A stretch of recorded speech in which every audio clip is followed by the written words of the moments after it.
the race? I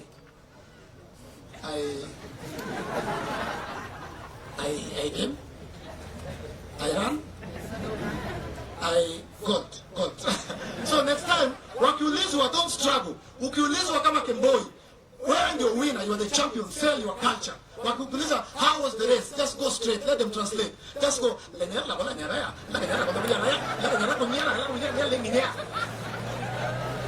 watch our translate. What about conversation with them? We are proud of them.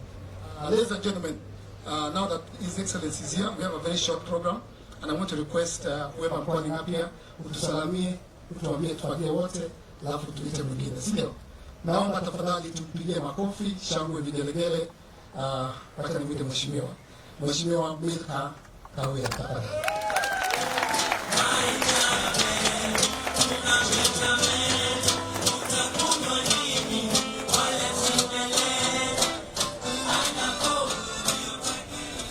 Comrades power. Comrades power. Wale comrades power. Kwa majina naitwa Milka Kawira Keremi.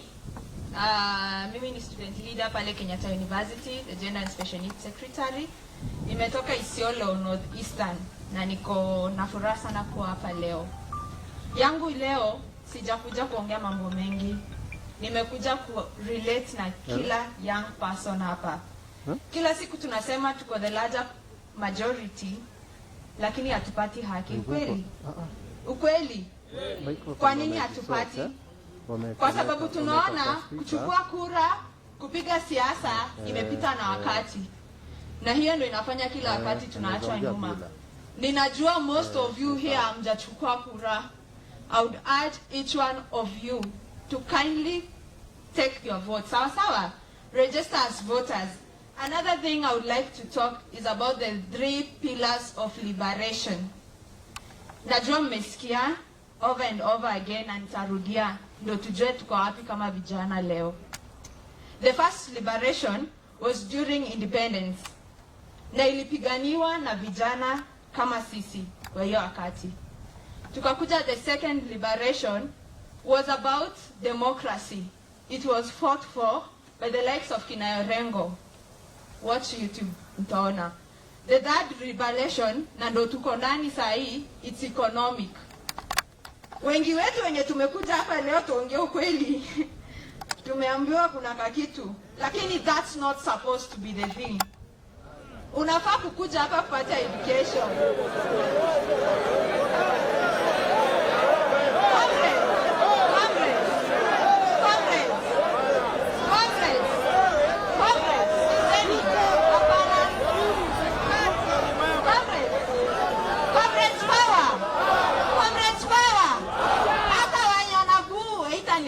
Kusema ukweli. Afadhali tuambiane ukweli leo na next time tupate serikali yenye tuko ndani yake. Sawa, mmesikika? Amesikia. Comrades amesikia. Mimi ningependa kuambia mheshimiwa leo, sisi kama vijana tumesema kama hatuyuko kwa hiyo meza ya kuhakikisha tuko ndani hiyo meza kupanga kazi ya serikali, tutaivunja. Ama ni aje comrades? Kama hatuyuko tutafanya nini? Na hii endeo na siasa wote. Kama vijana hayuko ndani tunafanya nini? Comrades power! Asanteni sana. Asante. Wapi makofi yake tafadhali?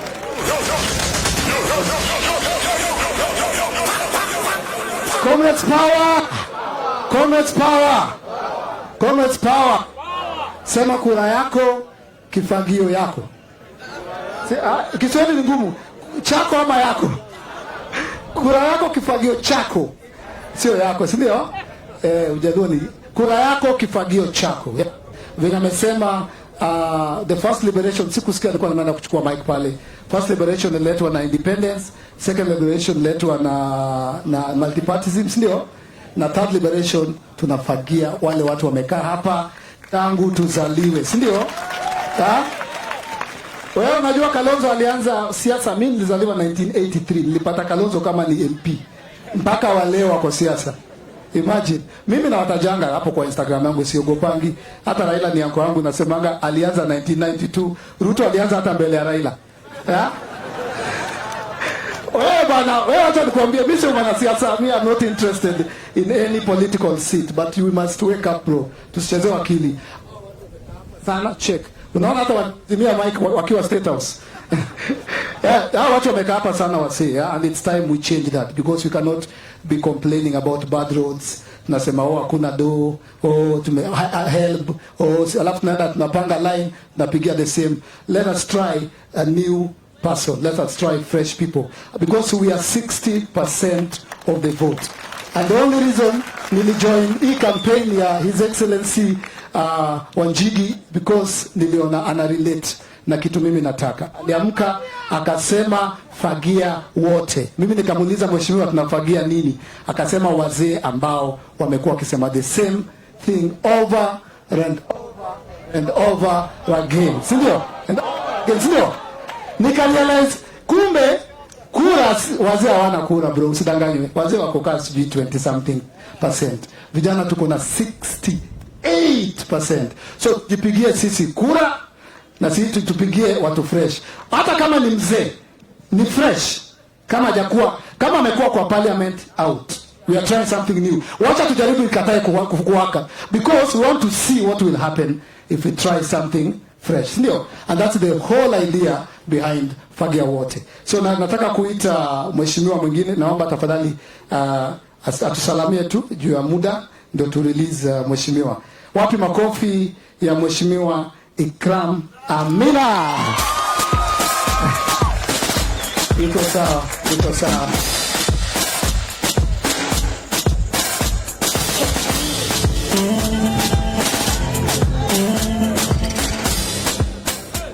Comrades power. Comrades power. Comrades akchu. Warembo au. Mbona warembo asikiki? So, Mheshimiwa Jimmy Wanjigi, my name is Ikram Amina, a student leader in Kenyatta University, and also an economist like you, a fourth year doing economics and finance. Drip ya mheshimiwa leo ni ya vijana. Mnaona mheshimiwa kweli? Sneakers zake ni moto sana. Ile ya Raila unajua amezeeka lakini anavaa sneakers. Umeona sneakers ya mheshimiwa Jimmy? Oneni koti amevaa lakini yesi washosh. I'm so happy to be here. Tunashukuru sana mheshimiwa kuchukua wanafunzi wa Kenyatta University, your first university edition. Kenyatta University ndogo ni wapi? Ni KU, si ndio?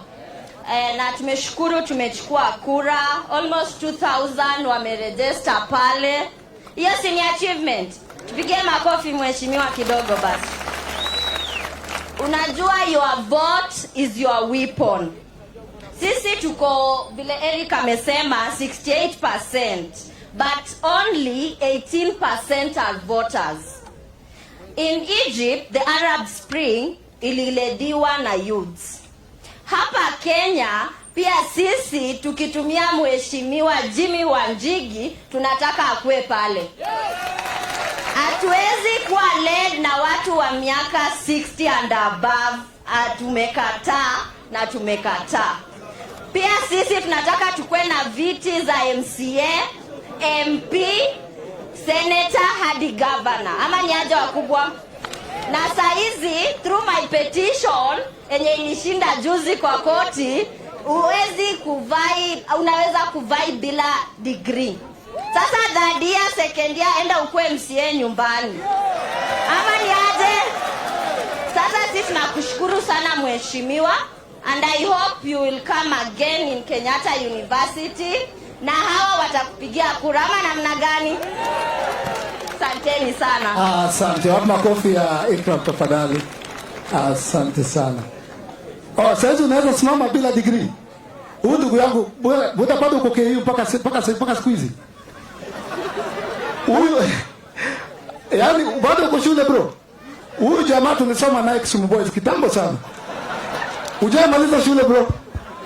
Huyu alirudia form 2 mara 2. Bado ama wewe ni lecturer? Ni student. Bro, hujamaliza shule. Wasalamie tu sasa. Asante sana. Comrades, power! Power! Comrades, ria! Ria! Comrades, nyege. Jimmy Wanjigi ai. Thank you. Ni mheshimiwa Wanyama kutoka Kenyatta University. I'm the majority leader. Yes. Si mnajua kazi ya majority leader? Yeah. Fagia wote. Check. Fagia wote. Fagia wote. Sitaki niseme mengi kwa sababu yangu ilikuwa tu kusalimu. Lakini mkinikaribisha tuchape siasa, Mheshimiwa Jimmy Wanjigi tutachapa. Asante. Wewe ni majority. Kuja. Majority leader, wewe ni majority. Juu kila mtu anakupenda. Na wewe umevaa kama mwanasiasa. You look wapi makofi yake? Uko sawa. Tai, mheshimiwa, hii ni tai ya kutoka France. Hii ni shati ya kutoka Italy. Hii ni long ya kutoka Germany. Kiatu ni Gikomba. Support by Kenya, support Kenya. Hapo kwa kiatu, asante sana. God bless you. Moving on swiftly, I had to call him because he's one of our very outspoken and well-spoken leaders, not only of KU but of this county of Nairobi. Ndio. Ama tuko Kiambu. So ladies and gentlemen, tutaenda haraka. Nimeambiwa nisimame hapa ndio waheshimiwa. Unajua wanasiasa they talk and talk. So wapi makofi, shangwe, vigelegele zake Bram Mutwiri.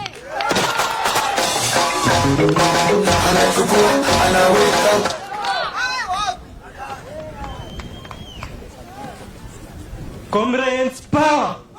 Comrades ria. Comrades sapchu. Warembo. So Mheshimiwa, the Comrades President Jimmy Wanjigi, and everybody else and comrades. My name is Bram Mutwiri. I'm with the Young Democrats, and I am a graduate chemical engineer. Mheshimiwa Jimmy Wanjigi, today I want to call upon our fellow comrades, brothers and sisters, and I want to remind you that the time and the circumstances that we are facing as a nation right now can only be determined by our willingness to fight, our willingness to join in the struggle, not the struggle of independence of this nation, but the struggle for our future, the struggle for our generations, the struggle for our children. Because, brothers and sisters, our economy is rotting day in, day out. Today, in every 100 shillings that we are producing as a nation, believe me or not, 80% of that is used to pay debts. Comrades, the reason as to why I refer to Mheshimiwa Jimmy Wanjigi as Comrades President is because Mheshimiwa Jimmy Wanjigi has been in the fight for this nation. Mheshimiwa, when Matiba was fighting for the second liberation of this nation, Mheshimiwa Jimmy Wanjigi, you are close to him.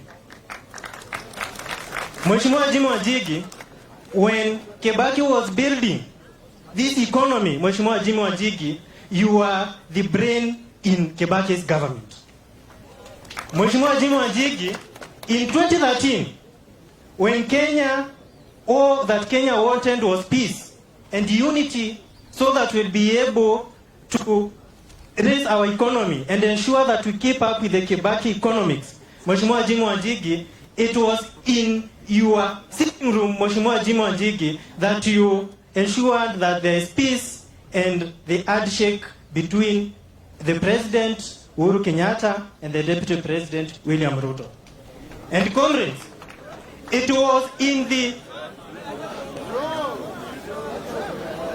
first handshake 2013 that brought peace between and ensured that the ICC cases that Kenyans were all divided upon, it was Mheshimiwa Jimmy Wanjigi that brokered that peace. Mheshimiwa Jimmy Wanjigi, when after 2013 you realized that our economy was sinking, Mheshimiwa Jimmy Wanjigi, you stood up strong like a comrade and started fighting for this nation, and that is what led to your political fallout with the duo. Mheshimiwa Jimmy Wanjigi, you joined ODM. Mheshimiwa Jimmy Wanjigi, ODM is a party that I will not shy off from saying that for a long time, we the youth have been relying upon and hoping that the economic revolution and liberation of this nation will be led by ODM. Mheshimiwa Jimmy Wanjigi, you did not shy off, but you joined ODM so that you rescue this nation. But Mheshimiwa Jimmy Wanjigi, little did you know that msitu ilikuwa ile ile, lakini manke ndo walichange. And Mheshimiwa Jimmy Wanjigi, today we are in another fight. A fight for this nation, a fight for our future, a fight for our present. So I'm calling upon my fellow comrades, my brothers and sisters, that we join Mheshimiwa Jimmy Wanjigi in this noble cause. And Achieng Aneko once said, namaliza, Achieng Aneko once said that the nationalism of this nation shall not be determined. Sawa, comrades, acha tumalize. The nationalism of this nation shall not be determined by the question between the Gor Mahia or the House of Mombi or the Molembe or the Kamadusa, but it shall be determined by our togetherness as youth. Kwa hivyo vijana, mimi nataka niwaalike to join Mheshimiwa Jimmy Wanjigi. Asanteni sana. Asante, iko sawa. Wana sasa, wewe uko sawa, you are a politician, yeah? Iko sawa, inakuanga hivyo. So, we have one more before tuite Mheshimiwa. One of the other things we are changing everything. You guys have not sat down with Jimmy Wanjigi. My own mother asked me ati kwani ni nini na Jimmy Wanjigi? Nikamwambia mom, hujakaa chini na Jimmy akakuuzia sera na dreams zake. And at least atatuongelesha hapa. The first time I met him, in 2.5 minutes alikuwa ashatuambia that we need to change a few things as pertaining to venye Africa. Alikuwa anaongelesha story ya Africa. So hiyo ndio dream yetu. Hao wazee walikuwa wametuletea culture nyingine ya tribalism, culture nyingine. I used to go, sir, you know, I do this joke and people laugh, but it used to be true. These generations of leaders from Atlanta, nothing but tribalism, hawajaleta togetherness, unity, ama development, yeah? Unaenda kwa a university like KU, in 1998 mpaka 2005.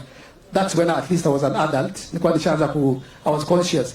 Ukienda kwa graduation, unasikia yani you can tell mtu anatoka which region of the country na ile course alichukua. Unasikia vice chancellor anasimama anasema faculty of engineering Omundi A, Odhiambo C, Onyango D, Auma A. Faculty of medicine Onyango A, Odhiambo C, Anyango C, Odhiambo A. Faculty of water and irrigation Kalonzo A, Muendi C, Muende D. This is 98, yeah? Faculty of business and money matters Njoroge A, Kamau B, Wanjigi C. Faculty of witchcraft C and sorcery Onyancha. Faculty of food and beverages Wafula eh? Lazima to change your culture, sindio?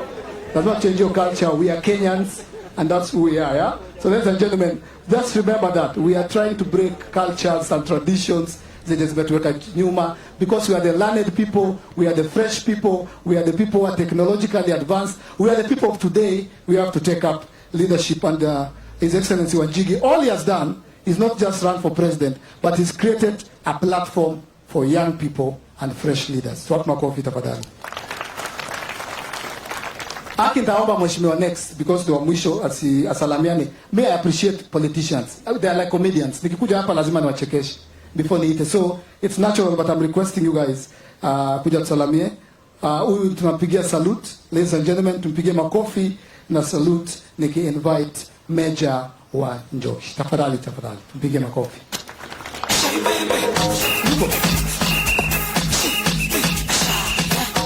Aiko. Oh, sawa. Haina shida. Okay, sawa. So in that case, but hey, you know one thing, huyo mheshimiwa umetoka hapa anaitwa nani? Anaitwa? Bram uko sawa, mheshimiwa Ikram uko sawa, ule mwingine pia uko sawa. I've noticed something about politicians before they invite my boss here, to invite my main boss. Politicians, I've studied them. I've studied Raila, Mina Churchill. I've studied Ruto. You know, Wanjigi is not a politician. He's a leader. There's a difference between a leader and a politician. You guys need to know that. Sindio? Mnajua kuna tofauti ya leader na Obama is not a politician. Obama was a leader. Yeah? So, His Excellency Wanjigi is not only a politician. He's a leader and he's also a businessman. Nimenotice, ukitaka kujua tofauti ya leader na politician, wapi MC? MC yako wapi? MC ulitoka bana na umeniacha peke yangu. Kuja kaka ndio to invite. Wapi makofi ya MC tafadhali? Shika hivi. A leader articulates, a leader is specific, a leader has a dream, wanakupatia statistics, wanakuambia watafanya nini. For example, I've seen His Excellency Wanjigi talking. This is how leaders do it. Call Wanjigi. Wanjigi, yeah? Aita.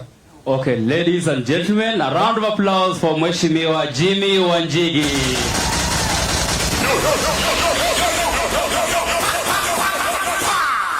Anachukua microphone moja, si ndio? Fagia wote. Africa needs to take over the world and the youths are the ones to do it. And we need to begin from here, right now in Kenya. In 2022, with Fagia wote, the young people are taking over. It's a fresh start. Ni mwamko mpya, tunafagia wote. Amemaliza. Aya, ita uno nyama. Ita politician wote. Ita Ruto. Nita Ruto. Okay, ladies and gentlemen, one more time, show some love for Mheshimiwa Ruto.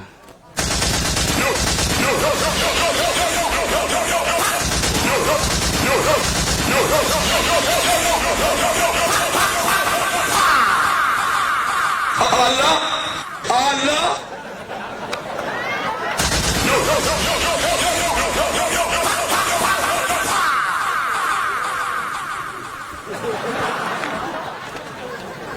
What are you selling? Unajiuza ama unauza sera? I don't think. Alafu mheshimiwa, we need the political class to make sense. It not made sense for all the years after independence. Wanashikanga mic hivi. For you to be a successful a politician, all you need to do is don't make sense. Umepewa mic, unajua Wanjigi anatuambia atafanya nini? Tunajua alijenga Thika Road, tunajua alikuwa anataka kujenga SGR, tunajua Kenyan politicians, they don't make sense. Aya. Bas. Sawa. Sindio? Sisi tunasema hivi. Mimi na nyinyi sio wao. Na wao wakisema sisi ndio nyinyi, tuambia nyinyi na sisi sio wao. Na wewe unajua kwamba wao na sisi hatuwezi kwenda na nyinyi mali wako juu wao sio sisi. What are you saying? My favorite, but you know, the party leader of ODM, I've studied him, yeah? We are not saying he's going against our candidate because he's not saying it, yeah? Lazima tungoje. You know me, I'm not a politician. I'm the only mouthpiece that can say these things. I'm not interested in politics. I'm a comedian, yeah? And that's my calling, that's my gifting. You never hear me or see me running for political office. Raila amekuanga na siri moja, yeah? Raila is the only politician for the past 40 years, yeah? Hajawahi shikwa, hajawahi pelekwa ndani. Hata President Uhuru Kenyatta alishikwa. Hata Deputy President, even my own governor Obado alishikwa. Every politician has been arrested. Raila hajaishikwa. So tukasema kwa nini huyo hajaishikwa? Tukarealize Raila is very smart. Yeah? is not like my candidate. My candidate is clear and articulate. Akisema unasikia. Raila akona siri moja. Akiongea husikii.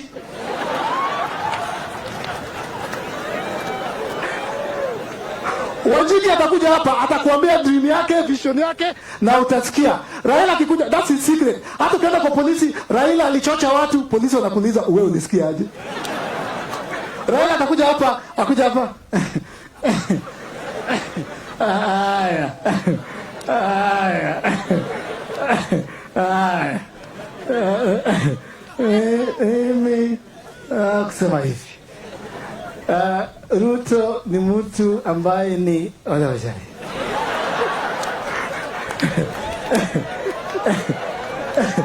Ama namna gani?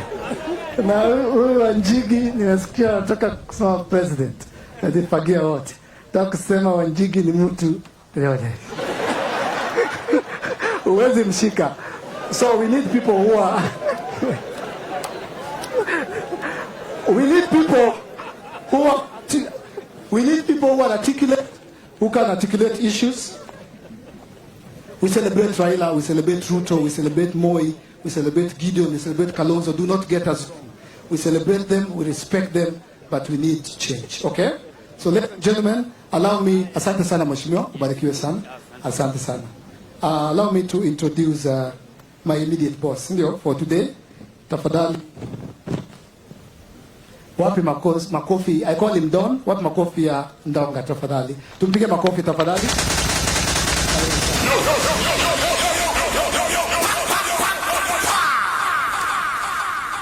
Chunga mfupa bro. Ukigonga hivyo na kuchunga mfupa. Comrades power! Power! Comrades ria! Comrades action! Excellency sir, thank you so much for organizing such a thing for comrades. Nataka kuunga mkono ndugu yangu Bram Mutwiri kwa kusema Your Excellency, you are the comrades president. In this nation there has never been any other presidential candidate ambaye alifikiria anaweza ita wale watu ambao wako na future hii nchi wakae chini pamoja wasemezane. Your Excellency, thank you so much for inviting these generals. Munge na wao. Your Excellency, seated with you here in this field are the next ambassadors, engineers, presidents, officials ambao watakuwa lead this country. Your Excellency, because you are fighting for economic liberation. Without economic liberation, without these people, we will not make it. Your Excellency, thank you so much for considering these people. Comrades, simtapelekana na His Excellency kukomboa hii nchi economically. Si ndio? Kama unakubaliana na mimi nionyeshe mkono hivi. Haki ya mama nchi tutaikomboa, Your Excellency. Mimi I believe with these people hii nchi tutaikomboa. Your Excellency, I don't want to take much time. I just want to talk about two things ambao ilafinya our viongozi. One, Your Excellency, these comrades, they are seated here but they are smiling. But inside their hearts, they are crying.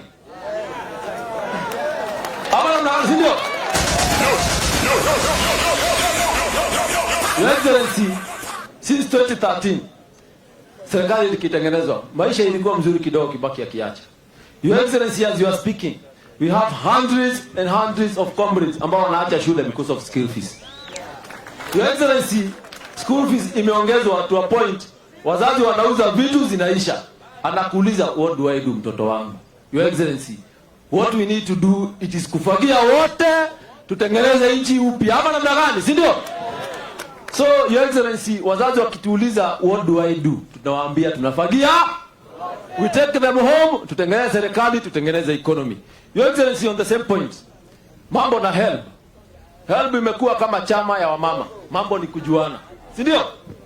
Your Excellency, hao comrades wanapanga laini ya kujaza hizo forms za help na atupati. Si ndio? Your Excellency, help imekatwa. Help imekatwa, atupati what we used to get before. Your Excellency, would like tafadhali hiyo kitu naomba tafadhali you address it. Your Excellency, kama kuna kitu ilikuwa na strong kwa hii nchi ilikuwa student leadership. Your Excellency, the student leadership ilikatwa miguu, tukanyang'anya nguvu na hii maneno ya delegate system. Sindio? Your Excellency, kuna kitu tunaita the dollar bill. The dollar bill ndio ilikata students miguu. In the campuses, it is where students walikuwa na prepare wanaom ground ya kukuwa viongozi, si ndio? We have national leaders who previously they were school reps, walikuwa academic secretary, walikuwa chairmen kwa shule, si ndio? With the delegate system, Your Excellency, hatuwezi pata kiongozi na delegate system, si ndio? Hatuna viongozi na delegate system. So Your Excellency, sahi we have a case in court. We are fighting to tubadilishe hiyo act, the dollar bill, turudishiwe power yetu as the comrades. Ama namna gani comrades? Si ndio? Your Excellency, when we are going to file hiyo petition ya kuondoa hiyo act, watu tutakuwa na wao pale kotini Milimani. Si mtatoka na comrades? Tuende turudishiwe nguvu yetu so that tunaweza wafagia kuwa na ile nguvu inafaa. Your Excellency, kuna kitu moja comrades wanasemanga. Comrades are never wrong. Si ndio? A comrade is always right. Si ndio?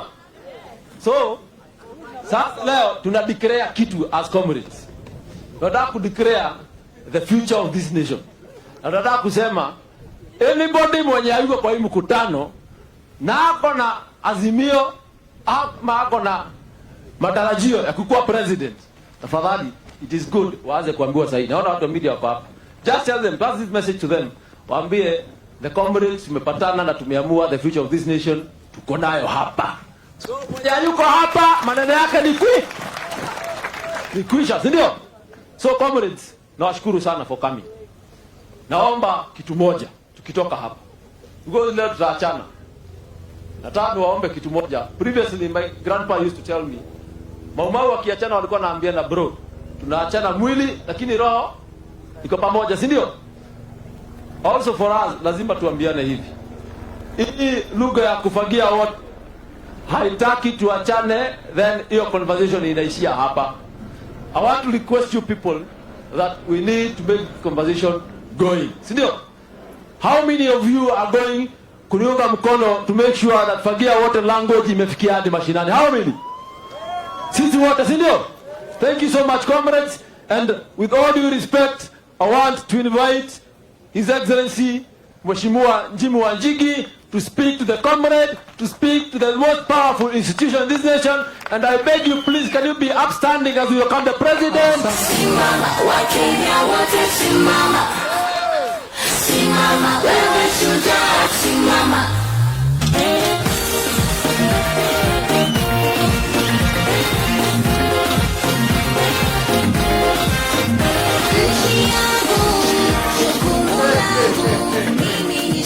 Kumbe muko wengi namna hii.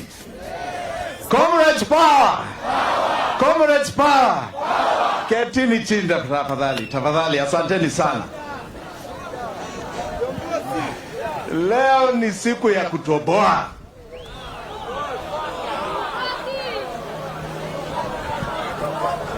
Comrades, today I have come for a conversation.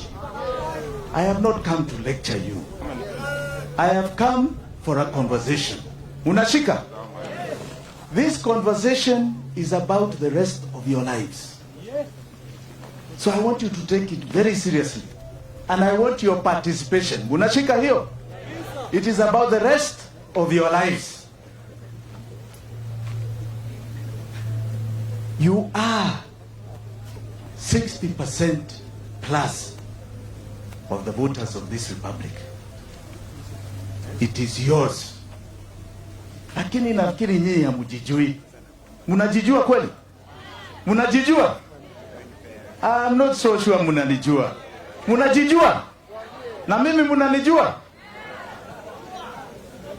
Aya. Today I want to make you angry.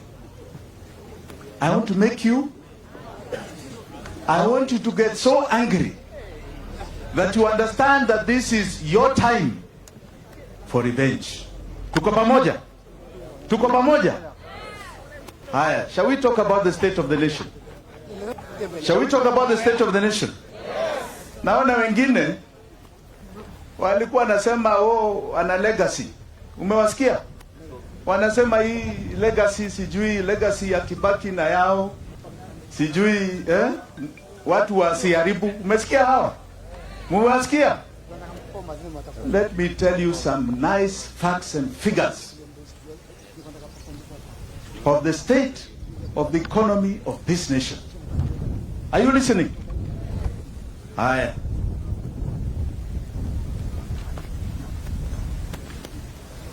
Najua my friend anaitwa nani?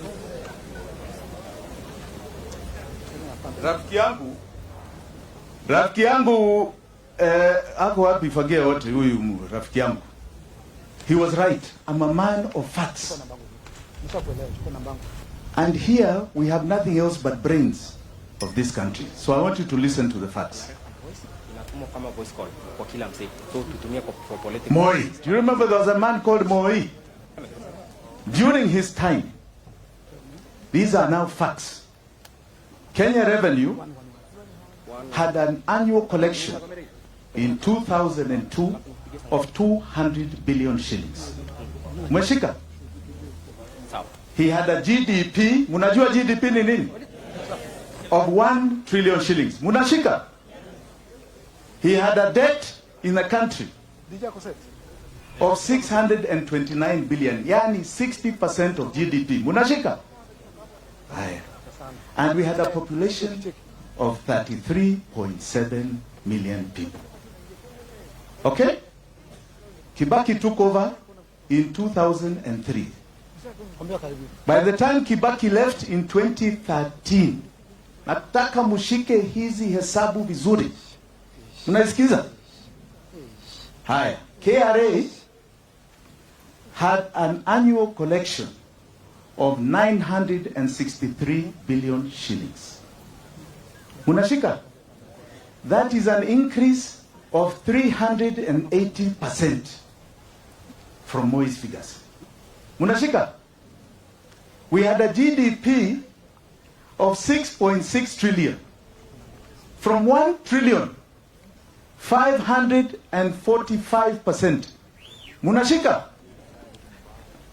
We had a debt of 1.8 trillion.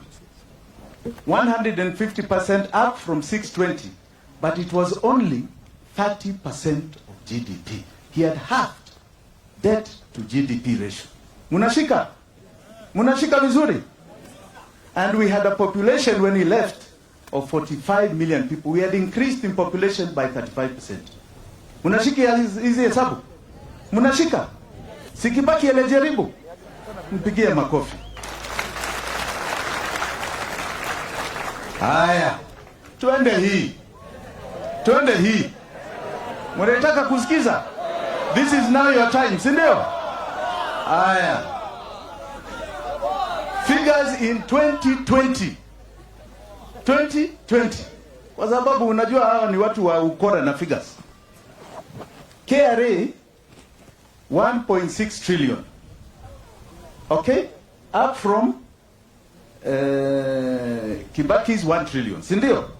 Haya, 1.6 trillion. 66% up. Take note, Kibaki did 345% up. Huyu amefanya 66% up. Haya. GDP is 8.7. Kibaki 6.6, he imefika 8.7. 2 trillion only, which is 31.8%.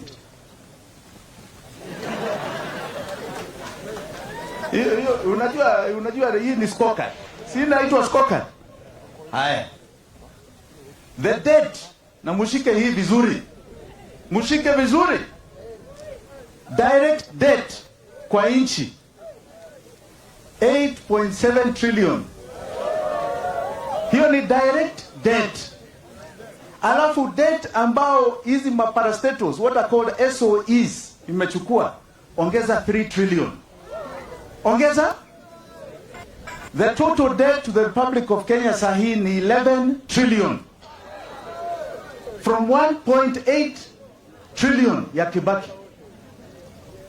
That is a total increase of 511% madeni. Munashika? Na mushike hii That is 126% of GDP from 30%. Yani, when you earn 100 shillings, of every 100 shillings we owe 126 shillings. We owe another 26. Mumeshika? Mumeshika? And we have only grown the economy by 66%. We have only grown the KRA revenue, by 66%. GDP by 30%. But the debt, 511%. 126% of GDP. From 30% ya Kibaki. What it is telling you is that all of you are in something called a debt trap. A debt trap. Hiyo ni scorecard ya Uhuru. Mtampigia makofi? Mtampigia makofi? Nauliza tu, mtampigia makofi? Mtampigia makofi? Bas. Now you understand vile tumekasirika. Kwa sababu your lives have been stolen away from you. Na mshike vizuri. Your lives have been stolen away from you. When Kibaki left this country's leadership, 22% of your income, anybody's income, was going to what is called the food basket. Munashika? Saa hii imefika 51%. Ndio hamuna pesa. Your parents don't have money and they'll never have. And they'll never have. Musidanganywa na mtu. Alafu watu wanakuja hapa wanaambia nyinyi, sasa tuko na wheelbarrow economics. Hiyo ndio sasa itasaidia nyinyi. Wengine wanaambia nyinyi mpatiwe shilingi sijui 6,000 sijui ngapi. Naona mwingine juzi, in fact that was the shocker. Anasema wazi ya kwamba ati within 2 years ya serikali yake anaweza clear hii debt ya 11 billion. Na umeona revenue imefika wapi?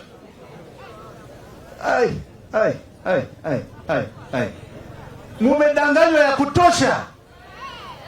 Tufagie hao wote. Tufagie. Hatuwezi fagia bila nyinyi kuchukua kura.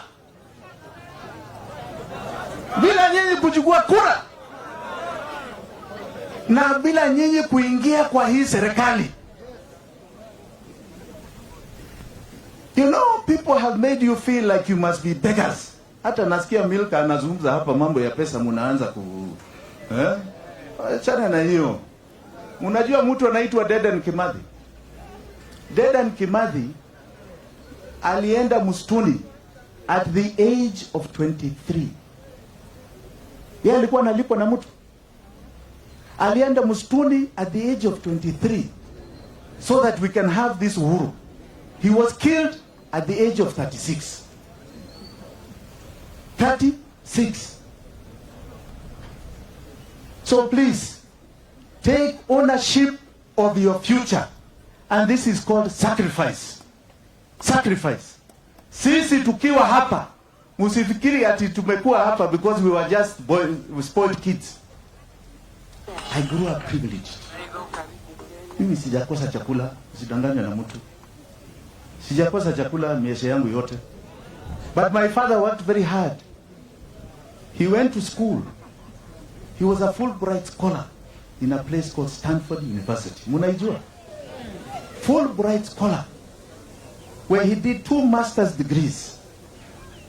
Came back to make sure all of us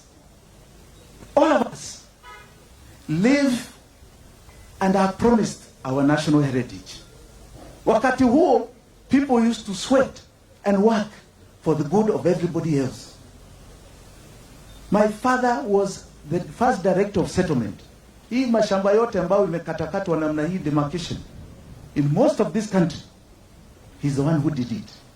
Na hata shamba moja kuleta nyumbani ati tuseme ati yaskati even a quarter acre yake kuleta nyumbani, he never did. Because people were patriotic. They were patriotic. They believed in their nation. They loved their nation. And they believed the future is for everybody to have something that they can build on. That is the heritage and the background some of us grew up in. So from school, we came back here to find kuna mubeberu muafrika ambao anakalia wa Kenya. Anatuambia one party rule. Anasema all money must come to him first. All interests are his. And if you have a voice, it must be shut immediately. If you have an idea, it must be closed off immediately. Wakati huo, you people, you don't know. But to imagine that the president is not in office was a treasonable offense in the Constitution. To imagine. How does somebody know what you're imagining? Uliza hiyo, wanapima namna gani? And they fixed us. But there were men like my friend Raila Odinga. There were men like Kenneth Stanley Jindo Matiba who stood up and said, no more. So walisema no more. And at great expense to their lives, Ken Matiba, 4 days before the man was arrested, we had breakfast at this Lillian Towers hapa. And I can tell you, those days, unajua sasa NIS inamfuata na masimu zenu. Sasa wanajua nyinyi wote mko hapa. They just need to do scanning, wanaona all of you are here. Wakati huo, they had to do physical. Mtu anakaangalia namna hii. So they used to follow us in 3-4 cars. To come like 10-15 people into a room. Kuangalia, to intimidate. We had breakfast 4 days before he was arrested. And I was telling him, unaona hii askari? How well is Moi is going to funga you? He told me, Moi hapana. Unajua we are friends. Tuna urafiki. Na hiyo urafiki haitakubali hiyo chini. Because what am I asking for? Just the democratic space to be open. Kwani how hard is it? How hard is it? 4 days he was picked. Taken to a cell in committee where he had a permanent light. Day in and day out. Matiba was the kind of man. Kimona namna hii, he was always active. Always active. He couldn't stay in one place for more than 30 minutes. Hata hapa angekuja azungumze 30 minutes aondoke kwingine. Another meeting, another meeting. The next time I saw my Uncle Ken, the man could not even know me. It was in Nairobi hospital. He didn't know who I was. He had such a massive stroke. Ananiangalia namna hii, didn't know who I was. He couldn't recognize me. That is the sacrifice people before you have done. This liberation and revolution we are talking about is yours. Kwani mkiangalia Instagram, kwani ni wazungu tu ambao wanaishi vizuri? Who told you, the children of the sun, that only God has shown on Mzungu land, not here? Nani ameambia nyinyi hivyo? That the life we must live 60 years after independence, that this country must still have mud huts. See, we are still seeing mud huts nyumbani. That piped water is a dream for many. Hata stima, ukipatiwa stima, they want makofi. What is your right ati mtigie makofi kwa sababu nimeletea nyinyi stima? What is that? What is that? What mediocrity have you been made to accept? That is your destiny. I want to ask you one question. Na munijibu vizuri. Nani alitengeneza hii nchi inaitwa Kenya? Niambie. Si Kenya iko na boundary? Nani alitengeneza? Eric, where's Eric? Yes, sir. Ebu take the mic here. I want somebody to answer. Nani alitengeneza nchi? Kuna mkono pale, kuna mkono pale. Kuna machopi. Sawa bro.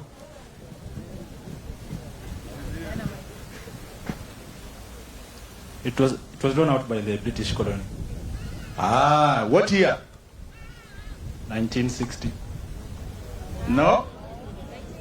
Lakini mpigia makofi, amejaribu. Haya. Tuendelee. Next person. What year was this map called Kenya drawn? Kuna mkono hapa. Hakuna. And you are half right. There are no ladies. Our forefathers. Our forefathers? Yes. Hapana, hapo umepigwa X. Unajua hata nyinyi hamjui mmotokea wapi? Na nyinyi mmesoma. Which year was Who drew the map called Kenya and what year? 1920, Kenya became a British colony. Then the current map was constituted. Before that, it was a protectorate. Now, you are right about 1920, Kenya becoming a British colony, but that's not when the map of Kenya was drawn.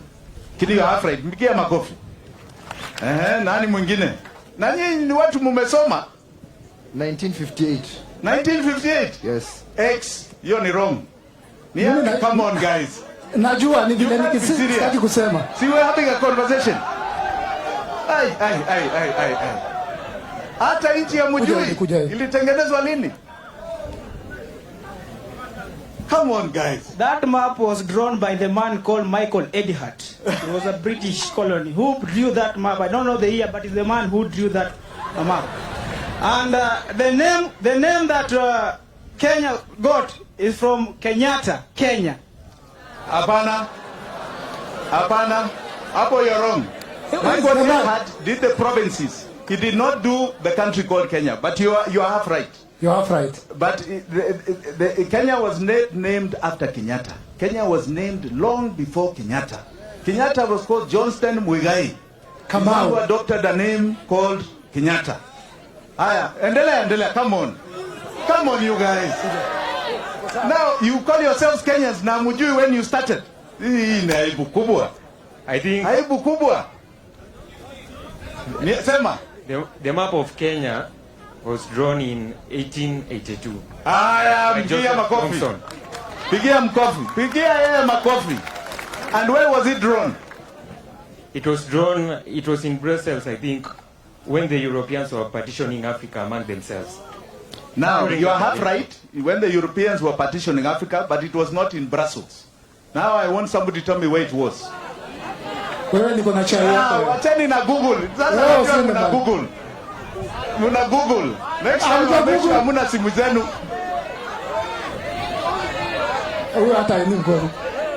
Google, my brother. Google is your friend. Gender balance. Sasa.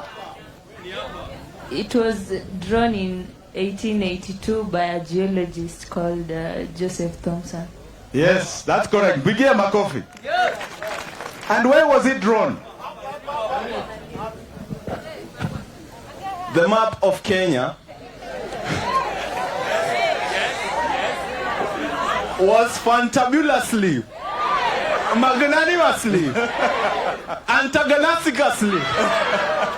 Okay, so it was drawn during the Berlin Conference of 1882. Yeah, Pigia makofi. Otto von Bismarck, the Chancellor of Germany, previously the Prussian Kingdom. Yes, Pigia makofi huyo. Come on guys, clap. Now, you can see how long it has taken just for you to identify how the map was drawn. Who drew this map called Kenya? But you got some good points correct. Kenya became a colony in 1920. So Mzungu didn't care who he found here. Do you know of a man called Immanuel Kant? Munajua yeye? What did he say? Munamjua? What was he known for? Huh? No, unajua we're having a conversation. Yeye ni nani? No, wacheni Google. Yeye muna Google. Immanuel Kant was a psychologist. And he said, brains come from the skin. Yes. Yani mzungu has got the top superior brain kwa ajili ya rangi yake. Munashika hiyo? Ati he can absorb information, he can process, and he can make it creative. Munashika? Walisema the yellow man can absorb information. Can absorb, but he cannot create. Munashika. But the black man, ati kwanza nyinyi, you are the savages of the savage. At absorption, hamuna patience ya kuabsorb. Hiyo ni kweli.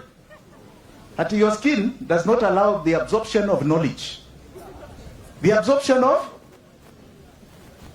and alafu Red Indian wanasema that is a finished case. Huyo ni mshenzi ya dunia, huyo ni kama mnyama. So Africa to the mzungu was a place to come and dominate us. So today, nyinyi mavazi yenu hii, who are you? Nyinyi ni nani? Who are you? Do you think your forefathers used to dress like you? Ama namna hii? Ama namna hii? Did they have your religion? Did they eat the food that you eat? Mnakula chakula ya mzungu, si ndio? Si ndio? Now tell me, who are you today? Who are you that you call yourselves a Kenyan? Nyinyi ni nani? Nyinyi ni nani? The same Zungu went to India, and in India 300 years the Indian today is still called Suresh. Is he called Jimmy? Is he called Jimmy? Haya, they didn't take their names. Mavazi ya Muhindi si ni ile ile ya sari, ingali wako nayo. Culture, religion ya Muhindi ingali wako Hindu na zingine. Do they have Christianity there? Munashika? Chakula yao ni gani?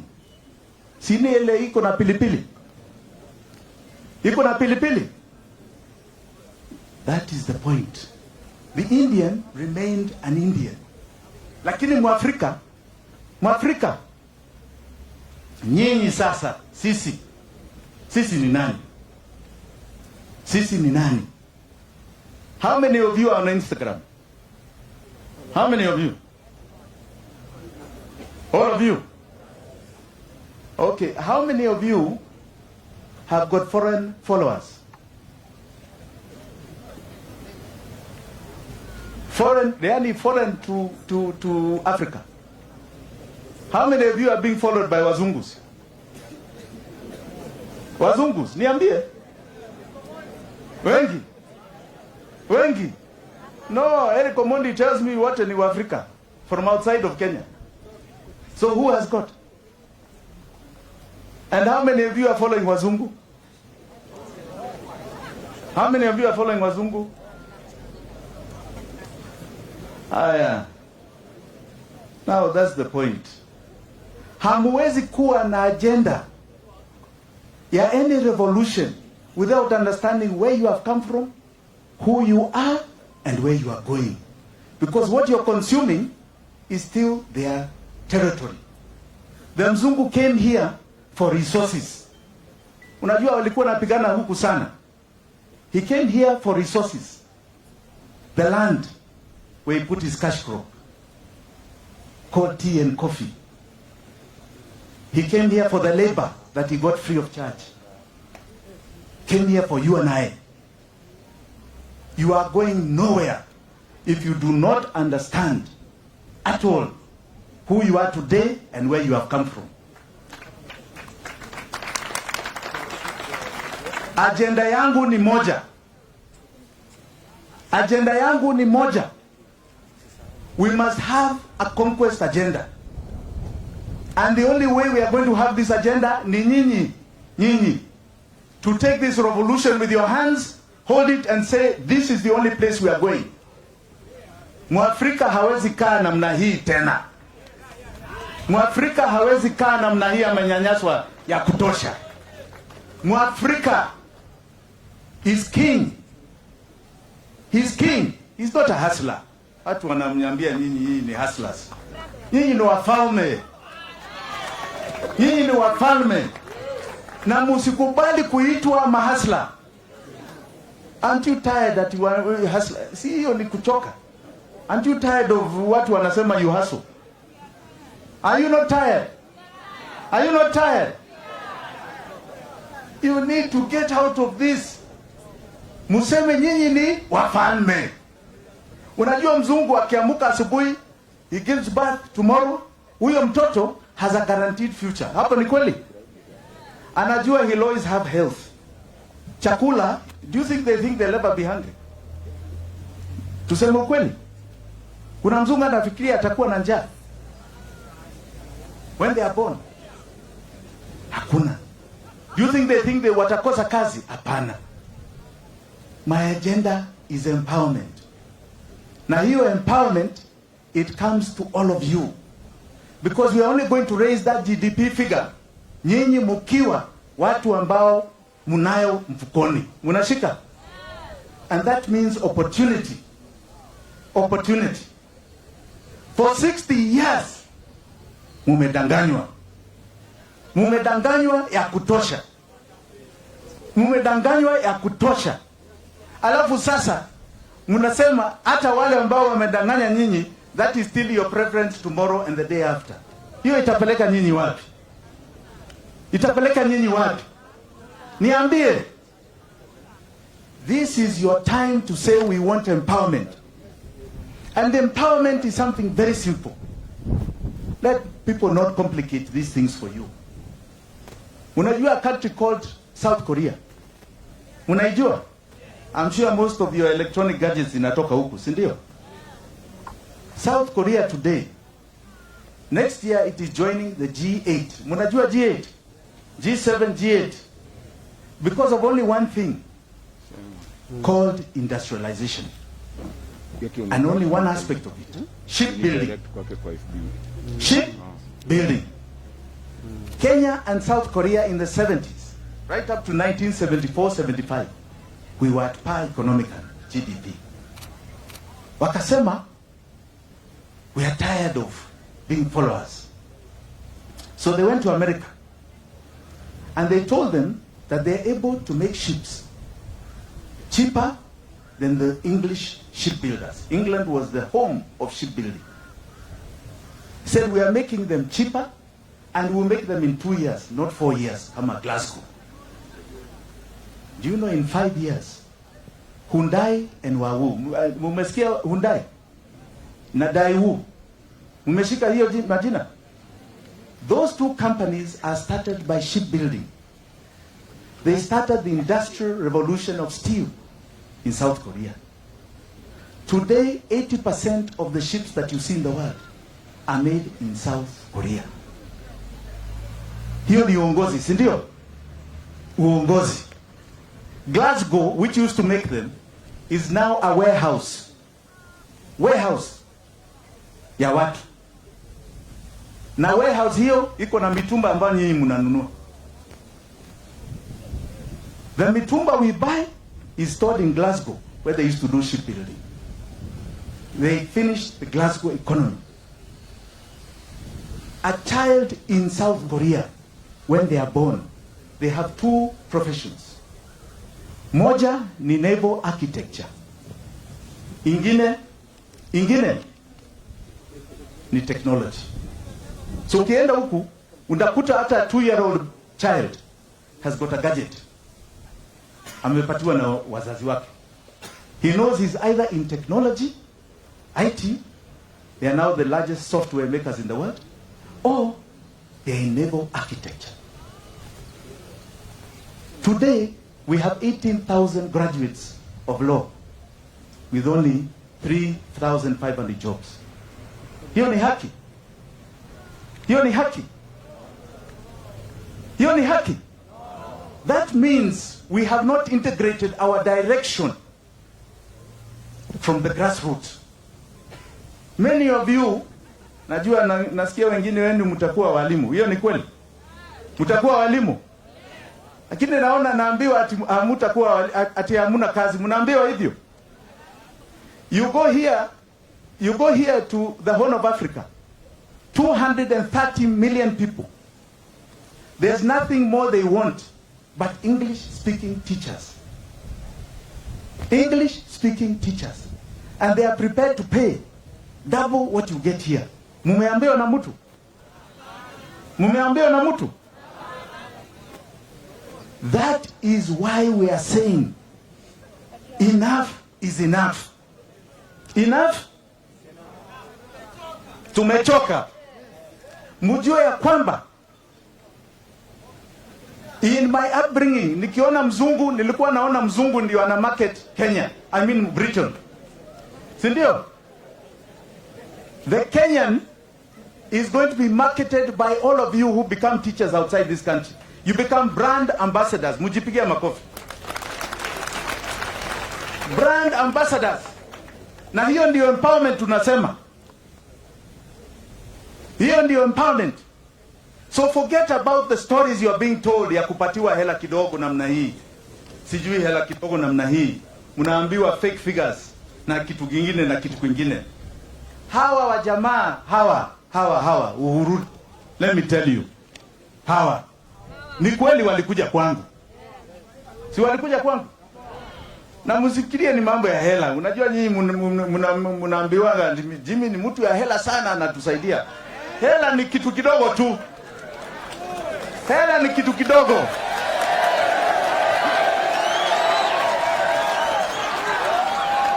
Hela ni kitu kidogo. Ya maana ni kichwa. Mnashika? Ya maana ni kichwa.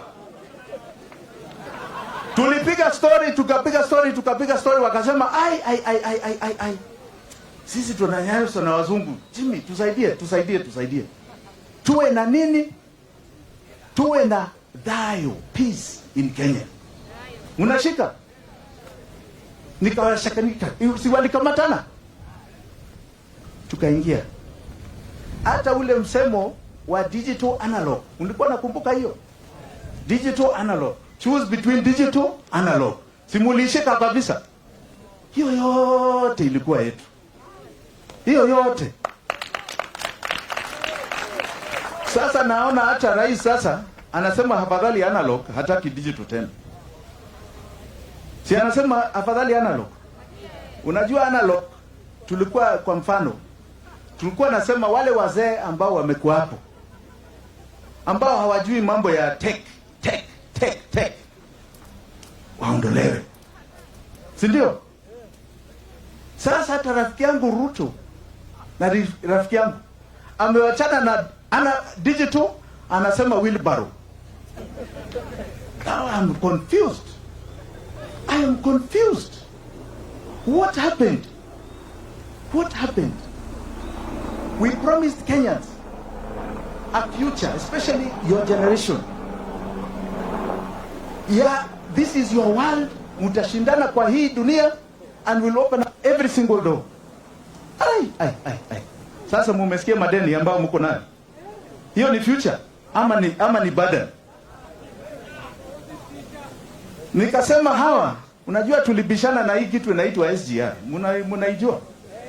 Mnaijua SGR? That was my brain in 2008. Nikasema we must start getting into modern rail. Na hiyo rail, we don't need government money. Hawa to China Road and Bridge, we got them into an exercise, tukafanya feasibility study. Costing ikaja 55 billion. 55 billion. From Mombasa mpaka Malaba border. Unajua wakati huo we were not seeing the need ya kuweka sijui iko juu namna hii, sijui I don't know what. We said we just do it on land. Ukiona watu wanapeleka vitu juu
Mnaonanga hapa. Kwa mfano, an acre of land here before Thika Road was no more than 500,000 an acre. Wakati huu ambao tunazungumzia hapa, an acre here is 110 million an acre. Umeshika? It changed the lives of very many people. Ndio unaona hii majengo hii kila mahali.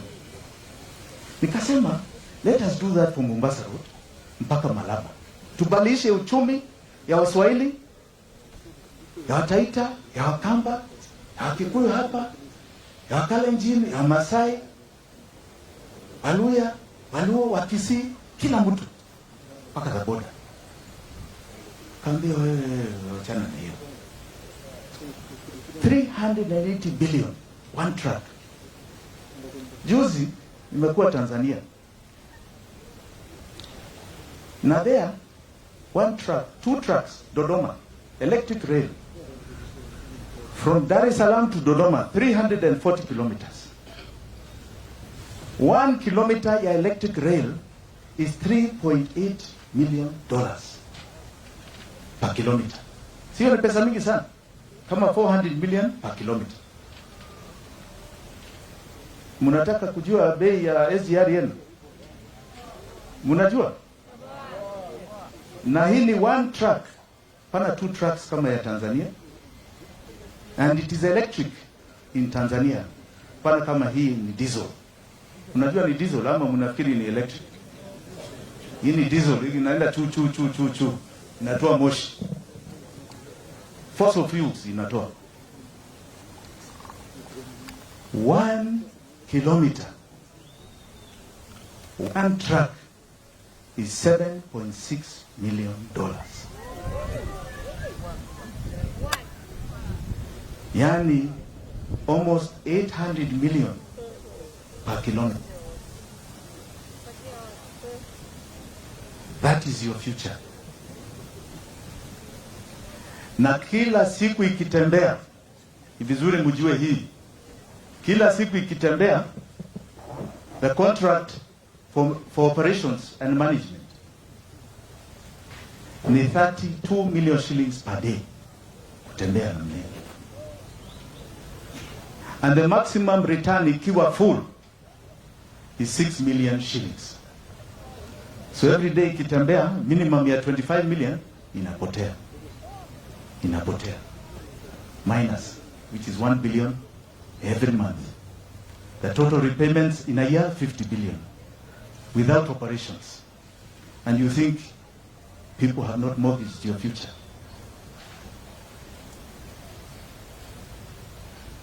Yani mtu anakaa namna hii, amekula hela 1.7 billion, ameweka kwa mfuko.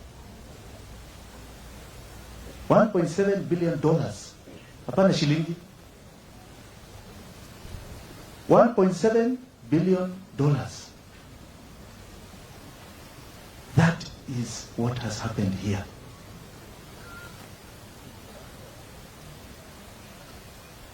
If you now want to continue the same way, you're the ones to decide. Na hii bunge walipitisha hiyo kitu. Wote. There was no dissenting voice. None. And they keep, every year, they keep approving the payment. Mutakubali hawa waendelee? Mutakubali hawa waendelee? Mutakubali? Si tufagie wote? Tufagie wote? I came here to make you angry. Sijui kama, I don't know, you don't seem angry enough.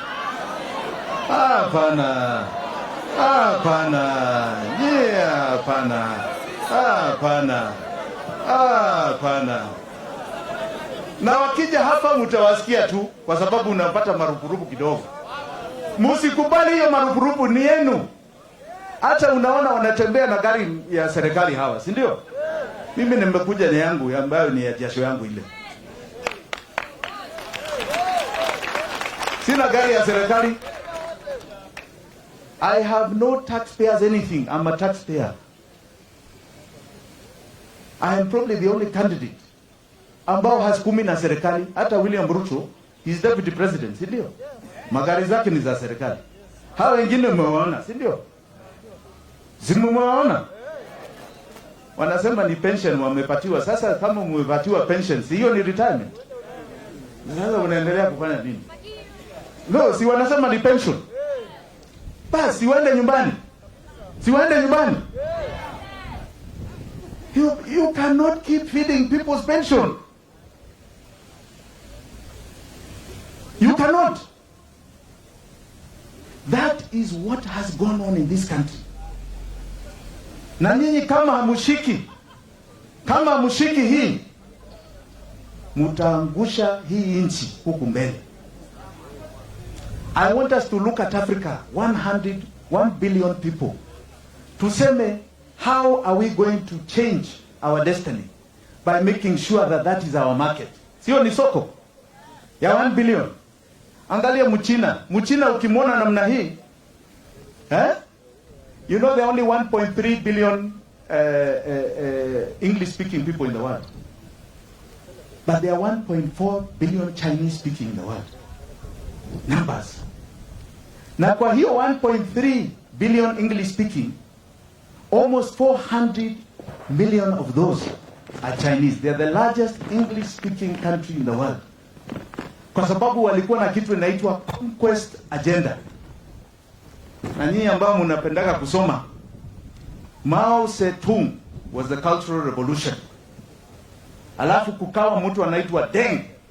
Deng was the economic revolution of China. That is why China today is great.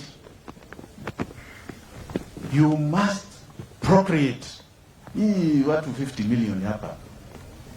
Wengine nyinyi nasikia hata vijana hamtaki kuoa. Hiyo ni kweli? Hamtaki kuoa kwa nini? Ati gharama? Waachani maneno yenu bwana. Unajua Mungu ana baraka yake. Ukipata mtoto unapata baraka. Msidanganye na mtu. Ati gharama, wewe ni namna gani? Kitu kibaya Mungu amepatia nyinyi alafu mnakataa kutumia. Nyinyi watu aina gani? Bure kabisa nyinyi. Bure kabisa. Ay. During wakati huu wa uhuru, the last 10 years, we have only grown 18%.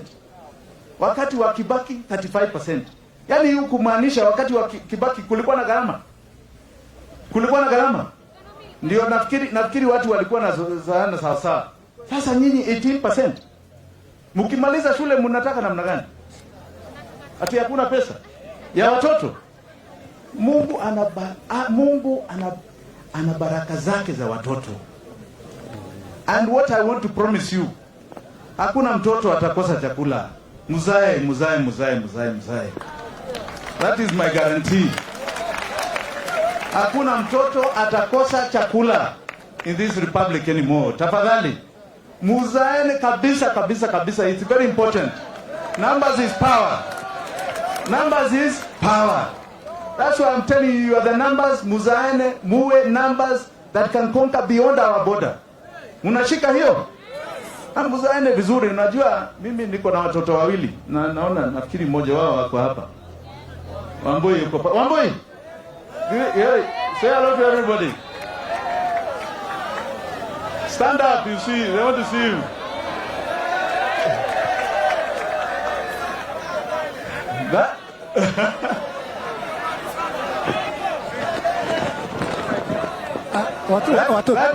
That is my little girl. Huyo ni wamkia. She's still very young. She's in college kama nyinyi. Niko na watoto wawili. Niliambiwa na father moja huku Nyeri ati Genesis 1:28. Genesis 1:28 inasema go forth and multiply. Sasa wewe hujaamini mwito wa Mungu. Kasema kwa nini? Multiplication ni kuongeza. Nikasema ndio. Si nimeongeza? Akasema hapana. Wewe umefanya replacement. Umereplace bibi yako na wewe mwenyewe. Umefanya replacement. Yani multiplication ni at least watoto 3. China today walikuwa na 1, wakaenda 2, sasa wako 3.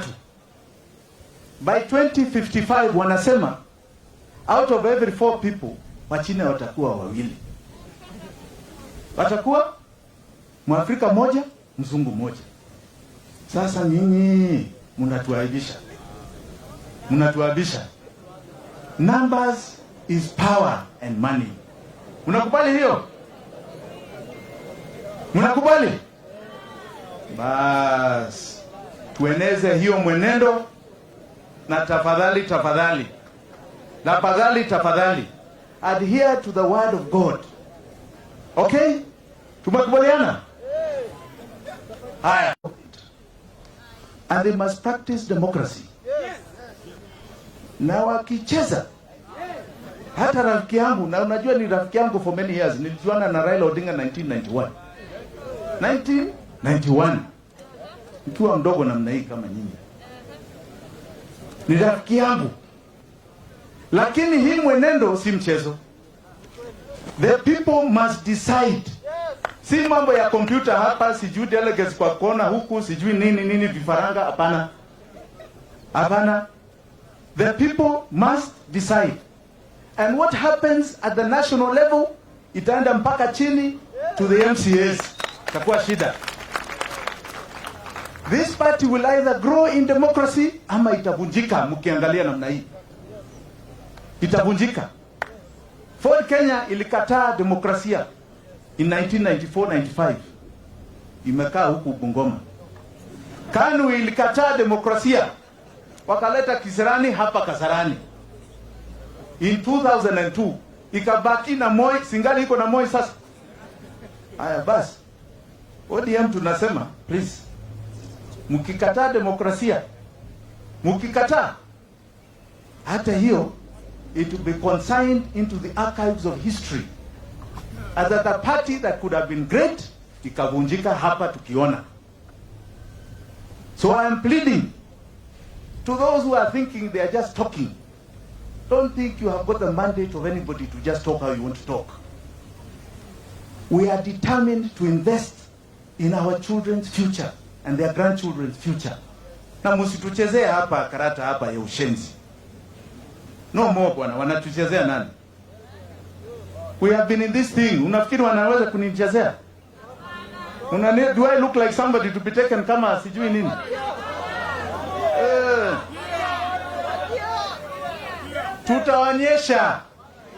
Tutaonyesha. Na mimi siogopi demokrasia. It is 3,000 delegates to come to Kasarani. Si ndio? Yes. Si nyinyi mtakuwa delegate? Yes. Si mtanipatia kura? Am I not your comrade president? Your comrade choice? I need your help. Tafadhali. Na kama mnataka kukaa kama mimi, unajua watu ni Steve Bongo ananiambia nyinyi mnasemanga mimi ni bazuu. Sasa mnataka kaa kama mimi? Bongo niko nayo.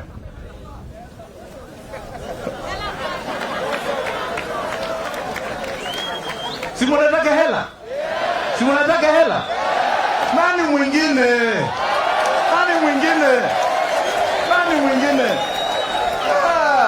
Wacha. Hii maneno yao wanamchezea. Hakuna mwingine. Mimi unajua nikiona watu ambao wako na hela, hiyo ni soko kwangu. Unajua ma businessman. Naona huyu anaweza kuafford hata hii kitabu nikitengeneza. Nataka kuona nyinyi mkiwa na hela. Hii politician ya Eric ambao anasema politician other than a leader. A politician akiona yeye unamuomba ndio nakupenda. Hatio tafadhali nipatie. Hapo ndio wanaona yes. Wananchi wako pale. They are controllable. Mimi mtu wa biashara, hapana. Soko ni watu wawe na hela ya kununua ile ambao tunatengeneza, si ndio? Bas, macho yangu ni kuona watu wakiwa na hela. Watu wawe wako safi. Hii ni generation yenu, unajua sasa do you know by the way they are going to remove school in the future. Mnajua hivyo? No, mnajua? wametengeneza biochip ambao mnaweka kwa macho as a contact lens, na iko na all the knowledge you need from standard 1 mpaka whatever degree course you want to take. Sasa una blink namna hii na kuambia kama hii simu yenu. So they are working on other filters. Unashika so that the whole world iwe na usawa. Si that huna hela huwezi kujua nini inafanyika all over the world. Si ndio? A biochip ambao wanaweka kwa contact lens. That is the world. Hao wengine kweli wanajua hiyo maneno, hao analog. Wanajua hiyo maneno. Wanaweza saidia nyinyi kwa hiyo maneno. You are the ones who will be creating these things. Msidanganywe na mtu. Mjipigieni makofi. This is your time. We want to remove these barriers. Na mimi nataka usaidizi wenu. Mtanipatia? Mtanipatia? Mtanipatia? Tuwafagie wote. Tuwafagie. Huku Homa Bay tulikuwa na msemo ya ODM. Najua wengine labda hamko kwa ODM, lakini nataka I want you to join me with this one. Nikisema ODM, mnasema tuko tayari. Nikisema tuko tayari, mnasema fagia wote. Haya, mumeshika? Haya, mko wewe sasa. ODM. Tuko tayari. Ai, muko na njaa. Msimame. Mseme sasa. Mchape hii sasa. Watu huku wasikia hata wakiwa Ulaya. ODM. Tuko tayari. ODM. Tuko tayari. Asanteni sana. Thank you very much. Thank you very much. Wapi makofi ya mheshimiwa tafadhali? Your Excellency, we just request for 30 seconds kabla utoke. Vile tumesimama hivyo, najua tuko na njaa, kuna wasanii wamekaa hapa sana. Mko na njaa, si ndio? You are angry and hungry, si ndio? Wapi makofi tafadhali, wamefanya kazi, wengine walikuwa wanasoma KU, tunawajua, tunawapenda. Wakadinare! Wakadinare wako wapi? Na waita haraka tunajua mheshimiwa karibu kutoka. Wacha tuwapatie chance tu mheshimiwa na support. These are the number one artists in Kenya right now. Wakadinari wako wapi? Wapi nduru yao tafadhali?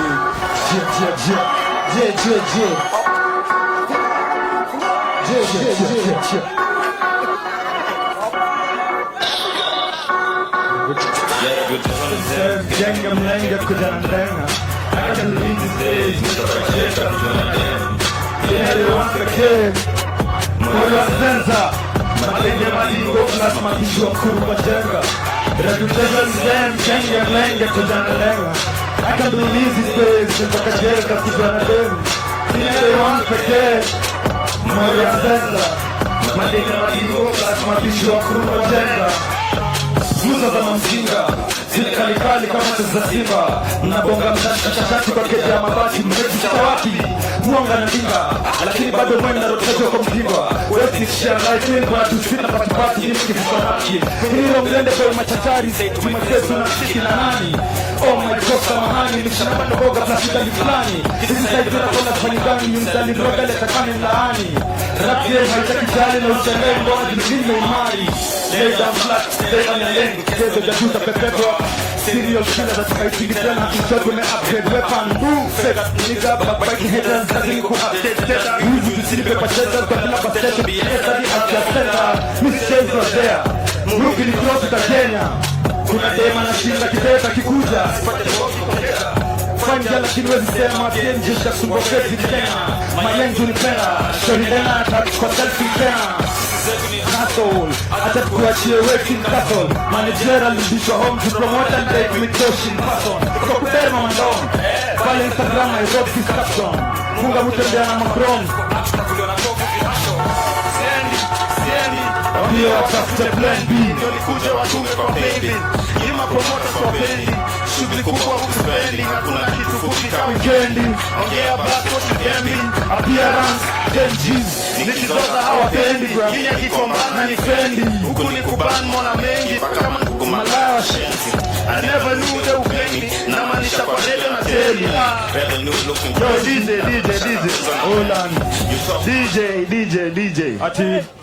Haina noma na namna na usiseme boro haina maana. Achia noma Maulana, life kwenye street kakiumana. Kuna siku youth wataungana. Haina noma na namna, kardinali mtoto wa mama. Haina noma na namna. Haina mlana, achia noma Maulana, even life kwenye street kakiumana. Kuna siku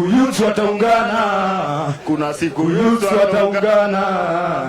Haina noma na namna. DJ Free Arsenal. Yo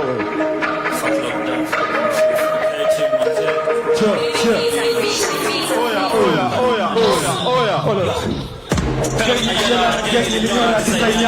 nyara rasmi ya haya na kati ni kila lojana sio nyuma kukima laya manzo hizi mnafanya mafedi walipomfanya exactly ndio wadanganya warazi walipomfanya exactly ndio wadanganya kani ayala na gang ilinora design nyara mafedi walipomfanya exactly ndio wadanganya warazi walipomfanya exactly ndio wadanganya 9 months tunataka kudeliver tuone rumo kwa Yesu na mimba wakati tumetoleka jana wengi na wakati wa mshekini sibidi joka kwa ndo kujoa tafikika Mr. Sisaido kubihe kile mwagike makini nisha kama mnakuta mpaka mnakwenda kwa duka stepa duka na kubwa sana kwa hapo mtakulwa fuck you na ndo kushuta kunukisha itao na juta beba siku ya bunga kuna sadeza yamefunga flip flop business fika kwa hip hop kujima na kila mabiza mtisi upiga kwa ni jadi pato kila flash ukifika itoka na spot maopo na kita trap satisa ni moka ni kope toke kibiga nimeona supi kinipita tikwa yo raunda sini lipigwa burusi nisikika siti niwika blaka ni kama kanyamisa na nasikia mika kupita ni kama miwanikezo kwa makokipa kutu si forma kwa kunipata nilikuwa na operate na bibi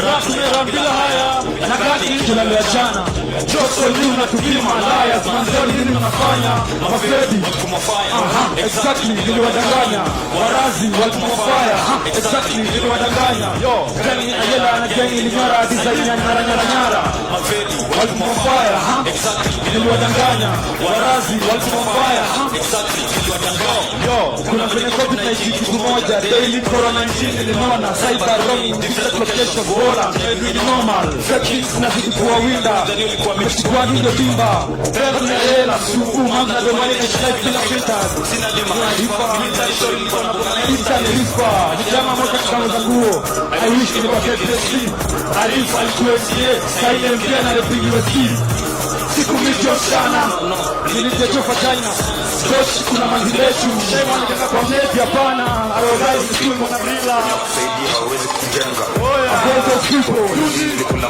Nasaka hepa Avoid those people Nairobi still na Avoid those people Survival lazima Avoid those people Saidia hawezi kujenga Avoid those people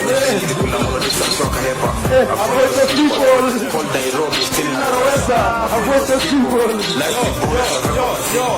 kuna msaniza penaji walipura Nyama ya mapaka kwa mtura Nazizamini na pena Makaroni na burura Nidosha na roli na manzi na nishura Nidosha Adisha sura Ndani ya poto lilifol Na najua shingri Opo wapi nimetotea na siti kuara Faki fakaha Lilifol in love na nigri Usoto kameshege iyo ni swara Avoid those people Ilijama sajaka hepa Avoid those people Batangependa Avoid those people I'm calling Nairobi still na rosa Avoid those people